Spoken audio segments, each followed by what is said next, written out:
Retaliatory tariffs are not the way. You certainly cannot try to compete with President Trump because you'll lose.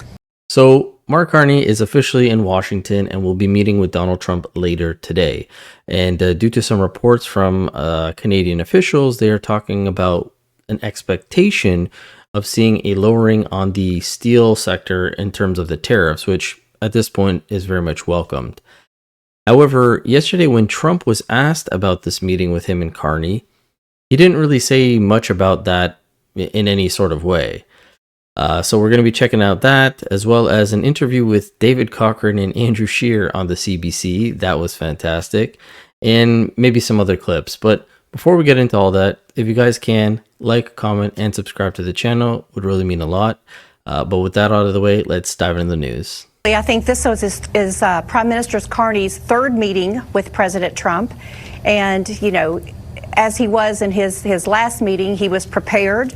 And I think that's very important, to always be prepared and to come with a package and to be open-minded. And I think this particular meeting, the burden is on Carney. And that right there is the key, is that the burden falls on Carney.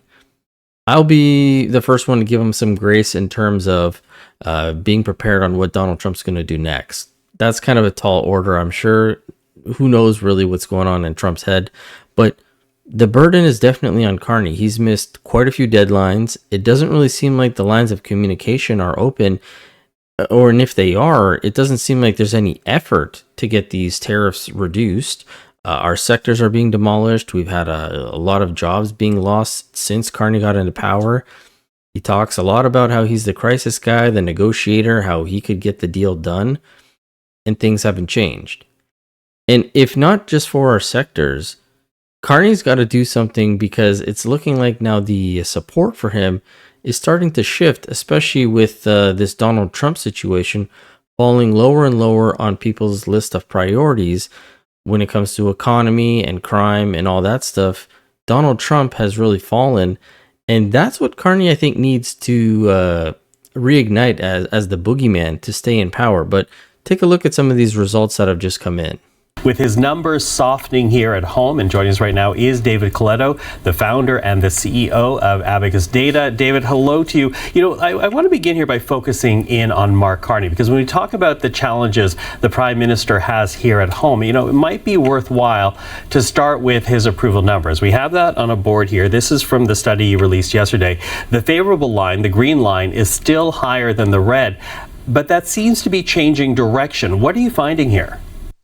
Yeah, I think we're seeing over time a slow but steady decline in the number of Canadians who say they have a positive view of the Prime Minister, while the negative line goes up. And so that plus 14, which is still, I should say, very good, relatively speaking, is much smaller than it was soon after the federal election, where there was maybe a sense of real unity and somewhat euphoria after that election has dissipated. So there has been a noticeable decline in how people feel about the Prime Minister. But I will say again, it's not as if his numbers have fallen off a cliff. They're just this steady progression in the negative direction. Okay, well, let's talk about some of the concerns Canadians are expressing, because when you look at top concerns, or as you put it in your study, the top issues facing Canadians, you say affordability is by far the number one concern right now, and Donald Trump, which arguably is the issue that allowed Mark Carney to win a mandate, is now down to issue number 5. What kind of challenge does that set up for the Prime Minister? Now, I will say I'm not really putting too much emphasis on the poll itself. The numbers aren't like crazy. He's not tanking or anything. But it is interesting to see the shift in priorities on what people are more concerned about, because that's what Carney ran on in order to get into power. He manipulated Canadians into thinking that Trump was this boogeyman. He's most likely going to do that again after he comes back from this meeting, and we will probably see no actual deal happen, and he'll say, oh, Trump wants to own us, he wants to crush us, he wants to annex us, make us the 51st state. Whatever rhetoric he used before, he's going to probably repeat again. And that's what helped him get into power. And even CTV yesterday, one of their panelists openly admitted this, saying that Carney exploited Canadians in order to become the prime minister by using Trump. I started the segment off, Benzie, by talking about that letter from the leader of the federal Conservatives, which kind of speaks to, in more general terms, the pressure here at home, right? The sort of political context here at home. There's what's going to happen there, but also how it plays here. Is it enough if nothing worse happens at the end of this meeting, if there aren't any additional tariffs or there isn't, some throwing away of CUSMA to some degree? Or does the prime minister need to come back and say, I actually am able to reduce, let's say, steel and aluminum tariffs by half or something like that? He's going to have to show a deliverable at some point, Vashi. I mean, there was a lot of snark in Mr. Poilievre's letter. Understandably, he's leader of the opposition. He lost an election because he didn't see the Trump issue, or his campaign didn't grasp how that was going to play. Carney exploited it successfully. But now Prime Minister Carney has to show why. Okay, Canadians said they trusted him to deal with Donald Trump. They have to see some results at some point. So there you have it, folks. He's openly admitting that Carney manipulated and exploited Canadians in order to become the prime minister. But as the saying goes, the chickens are now coming home to roost because Canadians have expectations based off of the things that Carney had said, yet his actions are not matching that. And now the Conservatives are using that to their advantage by hammering this over and over again, using Carney's words against him and showing the Canadian population like he's not doing what he said he was going to do. And yesterday, Andrew Scheer was on David Cochran's show and just continued to hammer this point in, where David was just constantly trying to defend the Liberals, but Andrew had no part of that. He didn't want to hear it. I'm going to play probably the whole clip. I might jump in here and there, but just take a look at this whole interaction. Thanks for being here, sir. Thanks for having me. No more losing, says your party leader. What does a win look like tomorrow for Mark Carney? Well, we believe it's fair to hold Mark Carney to the promise that he made Canadians during the election campaign. He asked Canadians to ignore the 10 years of Liberal policies that caused inflation, that caused a crime crisis, that caused a cost of living crisis. He asked Canadians to ignore all that, and in return, he would get a win with Trump. His exact quote was he was going to negotiate a win. He said he'd have a deal by July 21st. Here we are in October. Right. Still hasn't gotten anything. So what we're expecting is that he comes back from Washington with an end to tariffs. That's what he promised Canadians that he would do, and that's the bar that he set for himself. Well, he said, this is the quote provided by the opposition office. It was June 4th, 2025 in the House of Commons. We need to negotiate with the Americans. These negotiations are taking place at a very sensitive time, but we are going to win. And then he wanted to say, and so are the Edmonton Oilers, which was not the case, unfortunately. But he says, we are going to win. Now, does that mean getting tariffs all the way down to zero? Is that the only standard for a win? Because things have happened since the election that have kind of changed the whole context around this relationship. Yeah, but that was the deal he made Canadians when they were making up their mind to vote. So I think it's fair to hold him to that standard. This isn't a standard that Conservatives imposed upon him or that even political pundits have. He went to the Canadian people during an election, said he would get a win. I've got a ton of quotes here where he was talking about winning, that he's a good negotiator. We're going to win. He said that in April. Sure. Keep our tariffs on until the Americans show us respect. I mean, he backed away from that. He unilaterally dropped counter tariffs quietly and got nothing in return. So what we're hoping that he does is that he just simply fulfills the promise that he made to Canadians that he would get these tariffs dealt with, that he would get them lifted. Right. And we're hearing that he may have a deal on steel. We hope that it's a comprehensive deal on steel, that for the sake of those workers, that all tariffs on steel are lifted. And we hope that he's going to come back with the same type of deal for every other Canadian good that we sell to the United States. Well, he said we would keep the counter tariffs on until they show us respect. And I think you can make the argument that things have evolved, certainly in the leader-to-leader relationship with Mark Carney and Donald Trump than it was with Donald Trump and Justin Trudeau, right? I think we're in a much better place, at least on the prime minister to president one-on-one. Do you not agree? Well, I mean, the fact that they may be having more pleasant conversations doesn't do any good to the Canadians who have seen tariffs actually increased on a lot of goods. I mean, we're seeing some just devastating job losses. 86,000 Canadians have lost their jobs since Mark Carney has become prime minister. So it doesn't really matter if the flavor of the conversations are more cordial than they might have been with Justin Trudeau. And that's what I said in yesterday's video. I don't understand why the mainstream media is trying to push this narrative that as long as Carney and Trump are having conversations and that they respect each other, that we should be okay with this, that should be a win in our eyes. He said that he would get the best deal, negotiate the best deal. That's what he should be doing. Yes, having a decent or cordial relationship, it probably will be somewhat beneficial. But that's not what Canadians care about. We care about getting this tariff situation and this deal done with. But Cochrane still doesn't seem to understand that. Tariffs are higher today than they were when Mark. But isn't that key to getting a deal with Donald Trump, having the relationship? Like we don't know where it's going to go, and I appreciate the politics of this, right? He ran on this campaign, and he made it core to his election in April. But if you don't find a way to work with Donald Trump, it goes even further sideways, even faster, does it not? I mean, that's the experience, it seems. Well, look, I mean, it's just a matter of the fact that it's actually worse off today than it was. So that's my point, is that whatever he thinks he might be doing in terms of style or approach, it's not resulting in lower tariffs. Other countries have seen their exports going up. You know, Mexico has actually increased the amount that it exports into the United States. Clearly, Mark Carney is not doing the types of things that other countries are doing to get a better deal. And the other thing that's quite bizarre about the liberal spin on this is that they simultaneously blame U.S. tariffs for all the woes that are facing the Canadian economy. They accept no responsibility for the fact that they're keeping the industrial carbon tax, that they're keeping the production cap, that they're keeping a lot of the tax hikes that Justin Trudeau imposed upon Canadians. They're blaming all of that on U.S. tariffs. And then when we point out that they haven't gotten a deal on U.S. tariffs, they say, well, Canada has the best deal in the world and a lot of Canadian goods aren't even affected by these tariffs. So which is it? You know, both the Canadian economy of those things can be true. You can have a better deal than most countries with the United States and still a worse deal than you had at the beginning of the year and than you had on election day, because it is those key sectors that are getting hammered by the Section 232 tariffs of steel, aluminum, there's lumber, there's copper. That doesn't explain why auto. Countries like Mexico have actually seen an increase in their exports, and it also isn't what Mark Carney promised. And you're right. Both things can be true. It can absolutely be the case that Mark Carney's failure to get a deal is a big part of the hardship facing Canadians, or the suffering the Canadians are going through. And also true that keeping the production cap, keeping those Trudeau tax hikes, and keeping the industrial carbon tax are also killing jobs. So you're right. Both of Carney's failures can be attributed to the hardship. That's not quite what I was saying, but I take your point. But look, Mexico, the structure of their trade with the U.S. is different than the structure of Canadian trade with the U.S. It's a lot of low-cost goods going in. So, I mean, you know, I'd have to dig into the numbers to see why it is different. But they're both kind of in the same starting point that this.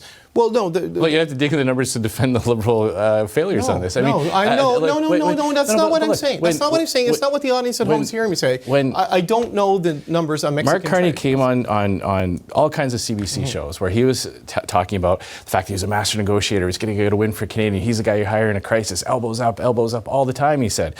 Here we are in October. 86,000 Canadians are wondering how they're going to pay their mortgage because they've lost their jobs. He hasn't got a deal on U.S. tariffs. He hasn't repealed the liberal legislation that imposes all kinds of costs on Canadian manufacturers and Canadian job creators. I mean, the industrial carbon tax is a massive cost to do business here in Canada. Mark Carney has said he's going to keep it. The production cap chases away billions of dollars of investment. TC Energy announced $8.5 billion of new investments in the energy sector in the U.S. It's not just Mark Carney who's going to the U.S. It's investment dollars flowing from Canada into the United States. On all these fronts, Mark Carney we're worse off today under Mark Carney than we were before he was elected.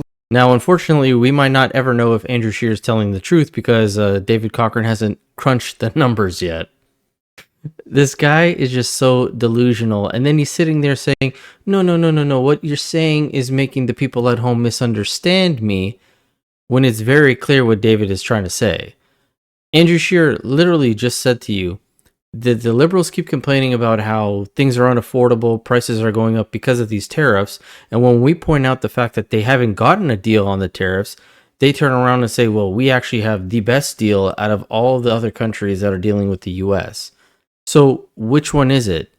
And David here's like, well, it could actually be both. It could be both cases. Yeah, David, that makes a lot of sense. And even when Andrew gives him more and more examples later on, he just continues to push back like, well, what are they supposed to do? It's Trump. I mean, shouldn't we be trying to work with him, or shouldn't we be adapting this, and that? And Andrew just tells him like, listen, nothing has worked so far.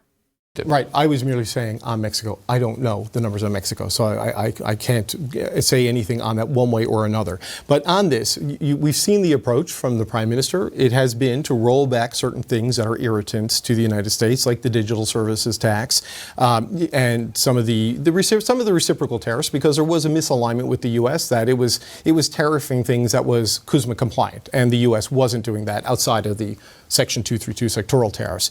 So that clearly hasn't gotten to a deal. There's hope, maybe, for some relief tomorrow on steel. What is it that a conservative government would have done had you won on April 28th that he hasn't done that would have changed Donald Trump's mind on these tariffs? Yeah, well, first of all, we would have been honest. We were honest with Canadians. We were honest with Canadians about what our approach would be. Mark Carney didn't promise to give it the old college try. He actually attacked people who said that he shouldn't have counter tariffs on. So all of the rhetoric that came out of the election when it was going to be elbows up and counter tariffs, and then he quietly drops them. I mean, that's the part that conservatives are drawing attention to. It's the duplicity. It's the say one thing during an election and do something completely different when the votes are counted. It's the bait and switch approach.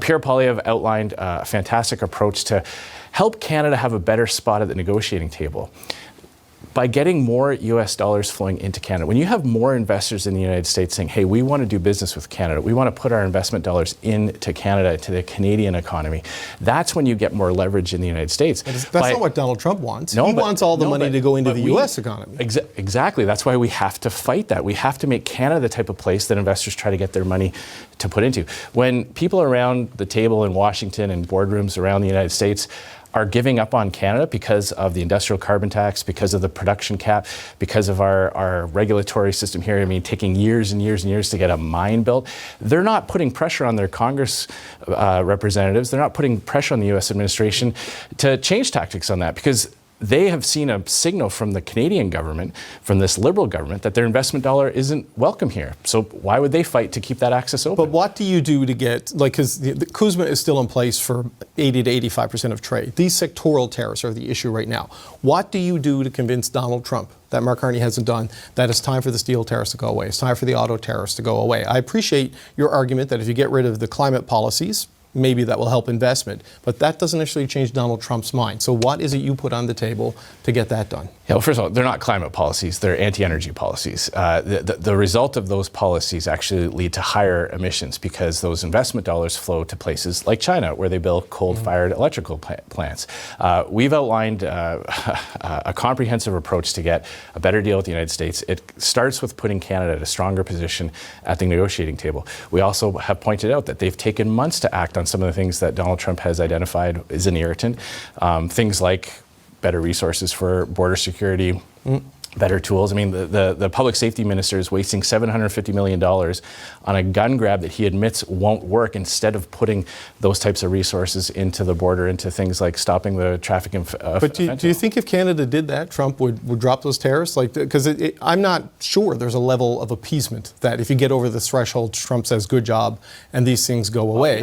He brags about the revenue, and this is just a big part of his trade policy with every country on earth. Look, if that's what Mark Carney and the media in Canada, the parliamentary press gallery believes, then why during the election did Mark Carney promise a win? This is all conservatives are doing, are saying, here's what Mark Carney promised Canadians. I understand that, but so Donald Trump has said and done many things since then. He has to be judged against what he comes back with. So he said he's going to deliver a win. That's what we're waiting for him to come back with. Right, I get that, and I get the whole, and I concede your point on the whole. But Trump has said a bunch of things and done a bunch of things since then, right? There are tariffs now in a bunch of different directions. He's changed what it's getting worse with Mark Carney. Absolutely. Well, it's getting worse for a lot of people, and Canada's just overexposed on it. But I mean, do you not adapt your position when the circumstances of the person you're negotiating with adapt and evolve over time? I mean, isn't that what you need to do to try to get to a deal here?